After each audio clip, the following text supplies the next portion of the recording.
नमस्कार दोस्तों, आप देख रहे हैं अर्जुन अवार्डी ओलंपियन पहलवान नरेश कुमार जी। और पहलवान जी ने करीब 14 बार देश का प्रतिनिधित्व किया है दूसरे देशों में। साल 1978 में विश्व स्कूली कुश्ती चैंपियनशिप मैक्सिको अमेरिका के अंदर भी गोल्ड मेडल जीता था। 1980 की विश्व जूनियर कुश्ती चैंपियनशिप में कोलोराडो स्प्रिंग अमेरिका में फिर गोल्ड मेडल है पहलवान जी के नाम। साल 1982 के सीनियर विश्व कुश्ती चैंपियनशिप मंगोलिया में इनका चौथा स्थान रहा था। साल 1983 के सीनियर एशियन कुश्ती चैंपियनशिप ईरान में सिल्वर मेडल पहलवान जी ने जीता था।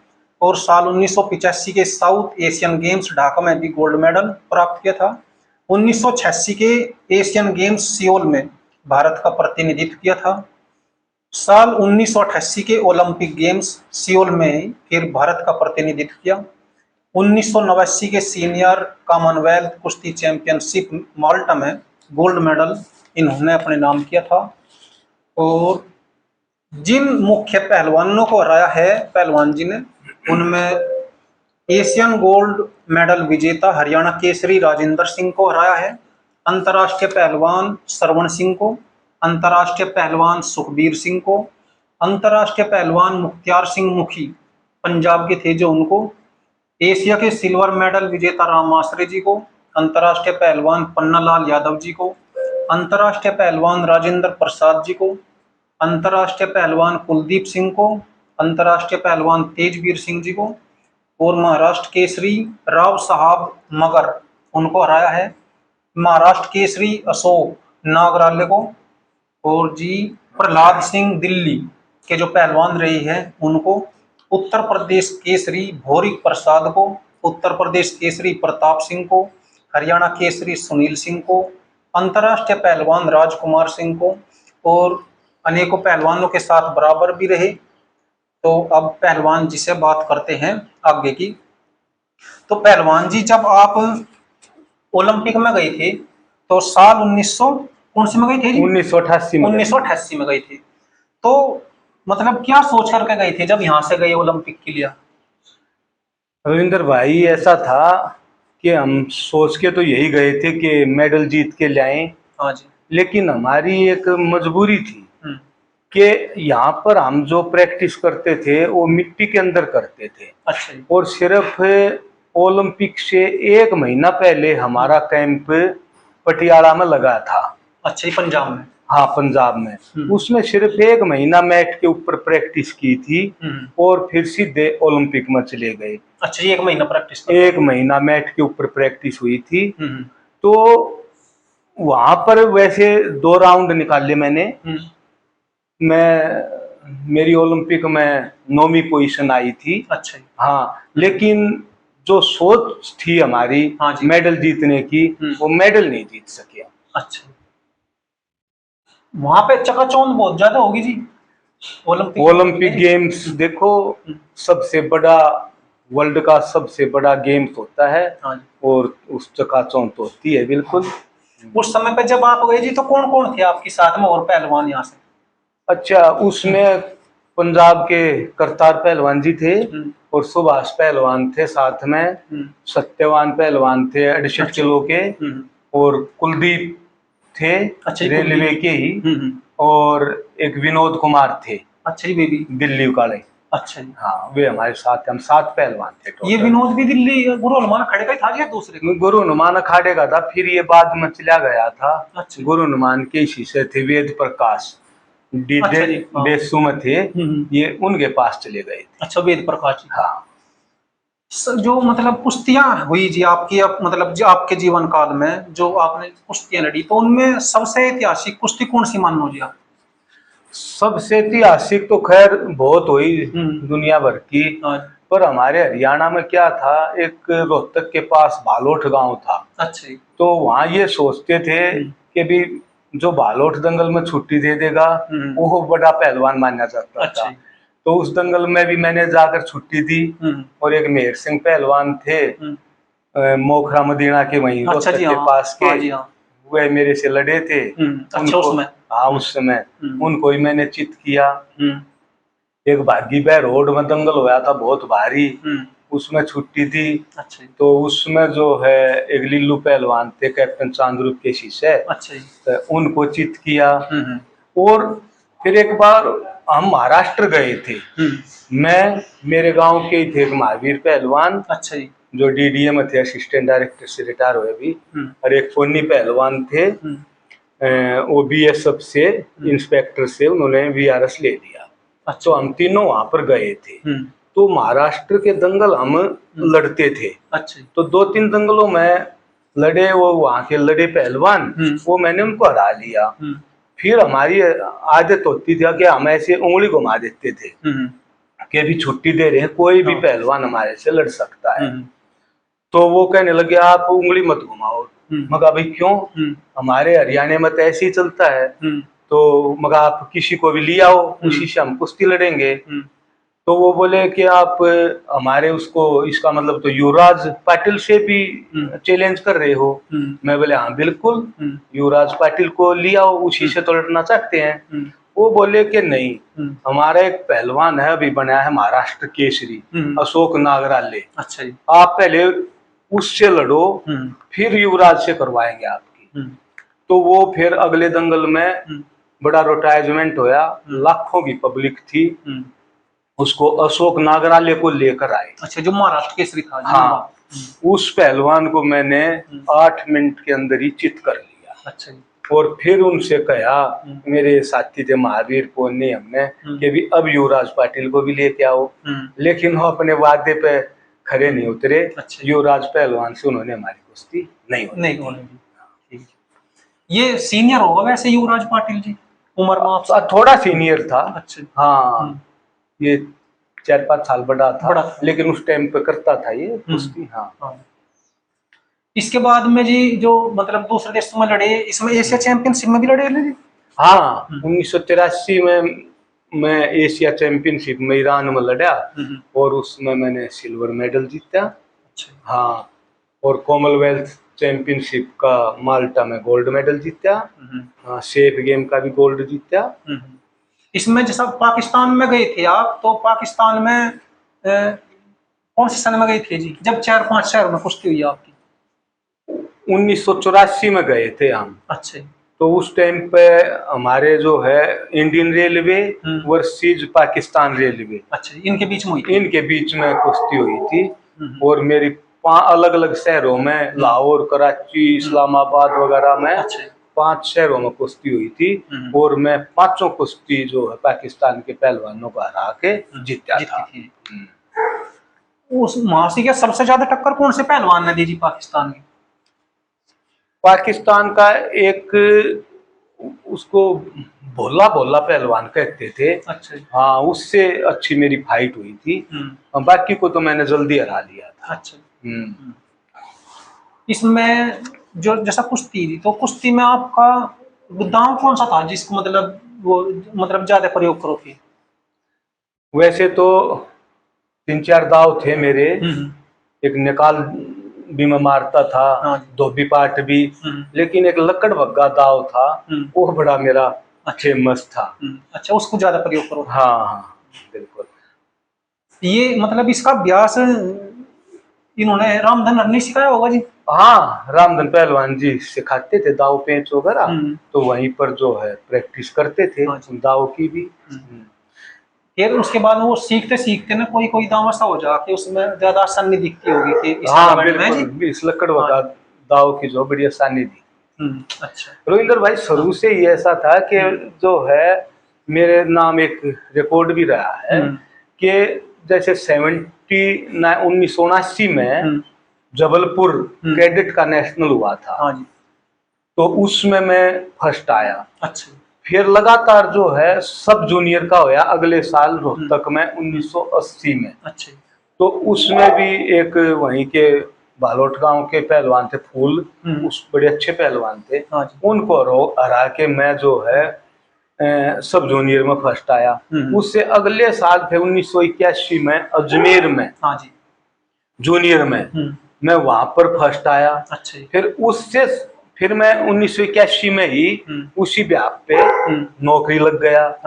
और फिर 1982 में सीनियर नेशनल गाजियाबाद में सरवण सिंह करतार सिंह के भाई थे छोटे, अच्छा जी। पंजाब के, उनको हरा के मैं नेशनल चैंपियन बना। अच्छा जी। और वहीं से जो उस नेशनल में टीम फर्स्ट आए थे 10 पहलवान, हाँ जी।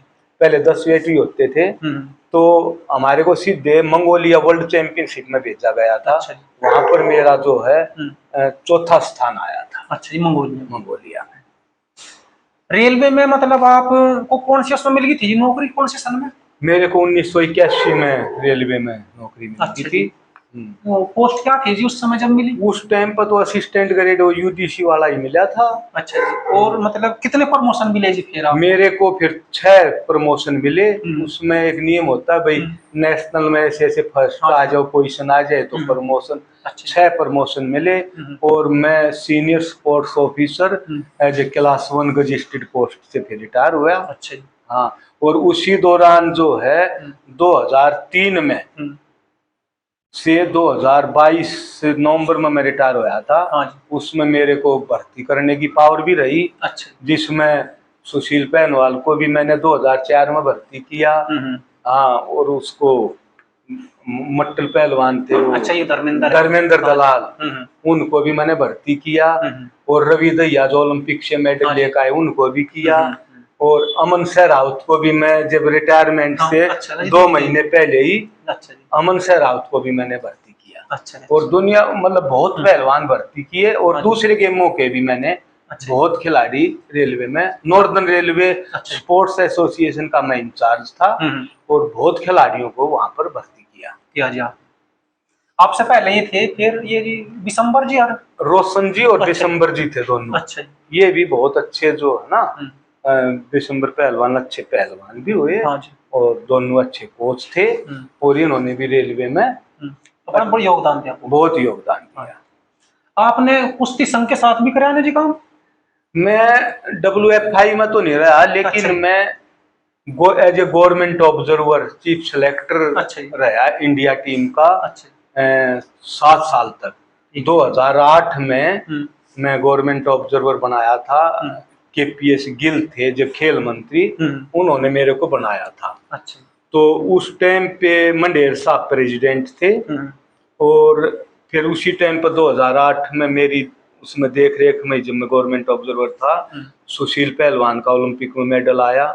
मेरे टाइम पे फिर 2012 में भी योगेश्वर दत्त का और सुशील का मेडल आया।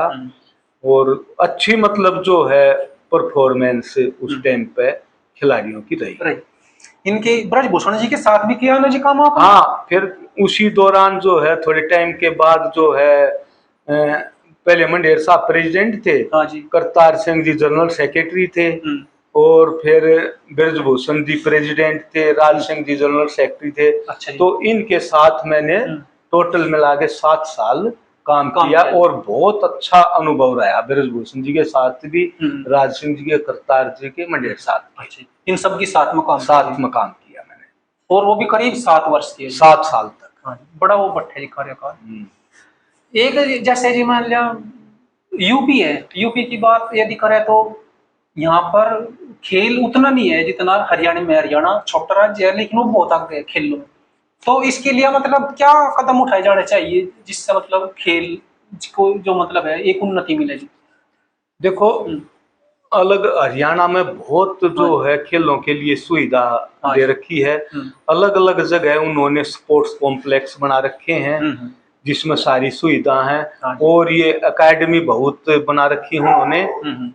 तो उसमें अलग अलग कोच लगा रखे हैं। तो उस और वहां पर बच्चों को भी शौक है और माँ बाप को भी शौक है। हर घर में जो है भैंस वगैरह घी दूध खिलाने पिलाने का।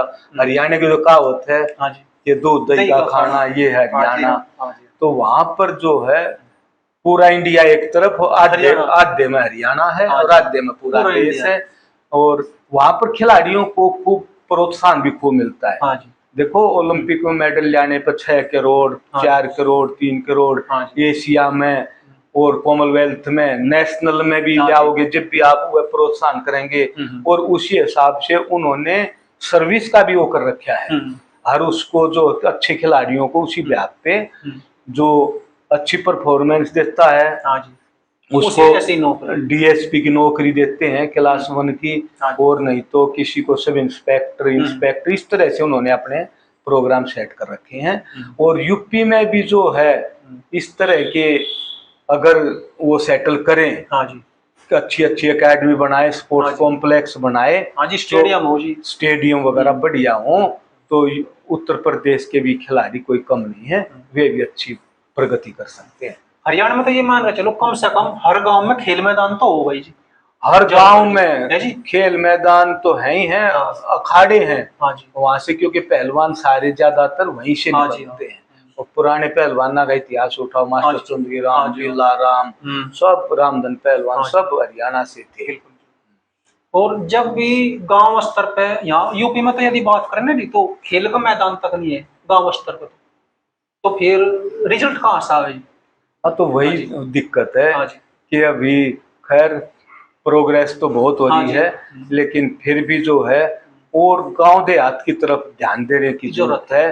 वहां पर अगर, क्योंकि जो है हमारी नई नई जो वो बच्चे निकलते हैं, हाँ जी। वे गांव देहात से ही निकलते हैं, निकलते हैं। और यहीं पर ध्यान देना चाहिए। बिल्कुल। खेल की यदि बात करें जी, तो हरियाणा में जी वैसे वो कुश्ती का ज्यादा वो है जी। कुश्ती का बहुत शौक है, कुश्ती का, कबड्डी का। एक जो पहलवान लोग हैं वे जमीन से, ज्यादातर जमीन से जुड़े हुए ही रहे, जमीन नहीं छोड़ते जी अपन।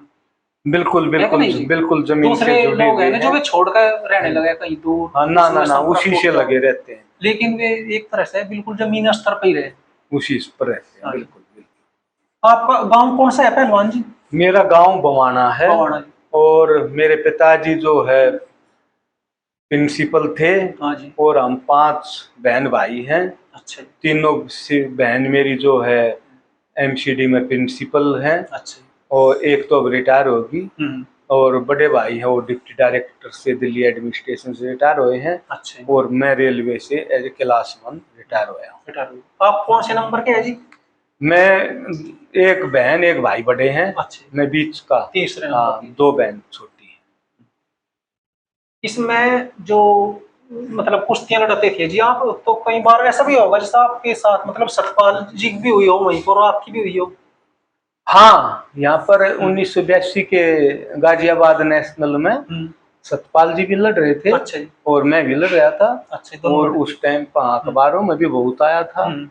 कि जब मेरा और श्रवण का फाइनल था, पहले दिन, हाँ जी, तो अगले दिन फाइनल होता है ना, हाँ जी, हाँ। और तो अखबार में भी आई थी, कल जो है सतपाल के भाई होंगे एक तरफ, और एक तरफ करतार सिंह के भाई होंगे। हाँ जी। और बड़ी रोचक कुश्ती हुई थी, और वहाँ पब्लिक भी बहुत आती थी। चौधरी दारा सिंह थे वहाँ प्रिंसिपल, वो जो दंगल करवाते थे। अच्छा जी, गाजियाबाद। गाजियाबाद। और सतपाल जी भी सुपर हेवी में लड़े थे, और ये फर्स्ट आए थे। अच्छा, सतपाल जी। और आप भी फर्स्ट आए ना वहाँ? मैं भी फर्स्ट आया।